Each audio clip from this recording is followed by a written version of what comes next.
বিধানসভা উপনির্বাচনের ফল ঘোষণা হয়েছিল। জয়ী প্রার্থী সায়ন্তিকা বন্দ্যোপাধ্যায় এবং রেয়াত হোসেন সরকার। এতদিন পর্যন্ত রাজ্যপাল এবং রাজ্য সরকারের মধ্যে যে জটিলতা ছিল সেই কারণে আটকে ছিল শপথ। আর মাত্র 1 ঘন্টার অপেক্ষা, তারপর একেবারে তাদের ইচ্ছা মতোই বিধানসভায় শপথ নিতে পারবেন এই দুই বিজয়ী প্রার্থী। দুপুর 2টো নাগাদ তাদের শপথ গ্রহণ হবে। তবে শপথ বাক্য কে পাঠ করাবেন তা নিয়ে এখনো কিন্তু স্পষ্ট ইঙ্গিত পাওয়া যায়নি। আশাবুল হোসেন এবং উজ্জ্বল মুখোপাধ্যায় আমাদের দুই প্রতিনিধি বিধানসভা চত্বর থেকে রয়েছেন। আমি প্রথমেই আশাবুলের কাছে চলে যাব। আশাবুল, অর্থাৎ গত 1 মাসের কিছু বেশি সময় ধরে যে প্রতীক্ষা ছিল সেই প্রতীক্ষার অবসান হচ্ছে, আর মাত্র 1 ঘন্টা তারপরেই শপথ শুরু হবে। কিন্তু সেক্ষেত্রে শপথ বাক্য কে পাঠ করাবেন, স্পিকার না ডেপুটি স্পিকার, জানা গেল? দেখো কুসুমিতা, প্রথমেই তোমাকে বলি, আজকে শপথ গ্রহণ নিয়ে যে জটিলতা, সেই জটিলতা কেটে যাচ্ছে এবং আজকে দুপুর 2টোর সময় বিধানসভায় শপথ গ্রহণ করবেন নবনির্বাচিত দুই বিধায়ক সায়ন্তিকা বন্দ্যোপাধ্যায় এবং রেয়াত হোসেন সরকার।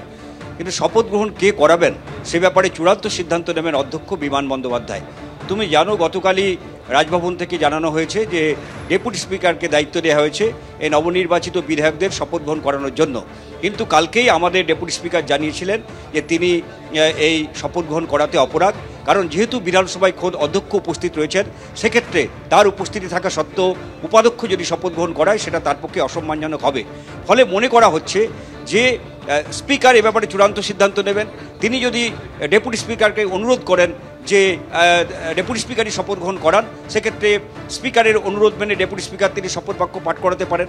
আবার আজকে যেহেতু বিশেষ অধিবেশন ডাকা হয়েছে, ফলে সেক্ষেত্রে যদি স্পিকার নিজেই শপথ গ্রহণ করেন তাতে আইনত কোনো সমস্যা নেই। এবং যেটা নতুনত্ব হবে আজকে, যে বিধানসভার কক্ষের মধ্যে আজকে এই দুই বিধায়ককে শপথ বাক্য পাঠ করানো হবে। এর আগে যারা বিধানসভায় শপথ গ্রহণ করেছেন তারা কেউ অধিবেশন কক্ষের মধ্যে শপথ গ্রহণ করেননি, তারা বিধানসভার যে নওশের আলী কক্ষ সেই কক্ষেই তারা শপথ গ্রহণ করেছেন। তুমি জানো যে বাবুল সুপ্রিয়, তার শপথ গ্রহণ নিয়ে জটিলতা তৈরি হয়েছিল।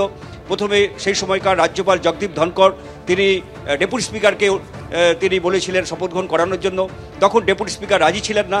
পরবর্তীকালে ডেপুটি স্পিকার তিনি যেহেতু রাজি হননি, স্পিকারকে দায়িত্ব দিয়েছিলেন জগদীপ ধনকর।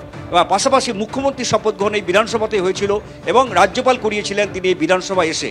ফলে এই শপথ গ্রহণ নিয়ে কিন্তু এই যে এত দীর্ঘদিনের জটিলতা কখনো হয়নি। টানা 1 মাস ধরে, 4 তারিখে নির্বাচনের ফলাফল বেরিয়েছে, আজকে 5 তারিখ, 1 মাস হয়ে গেছে এই টানা পড়েন যে কে শপথ গ্রহণ করাবেন।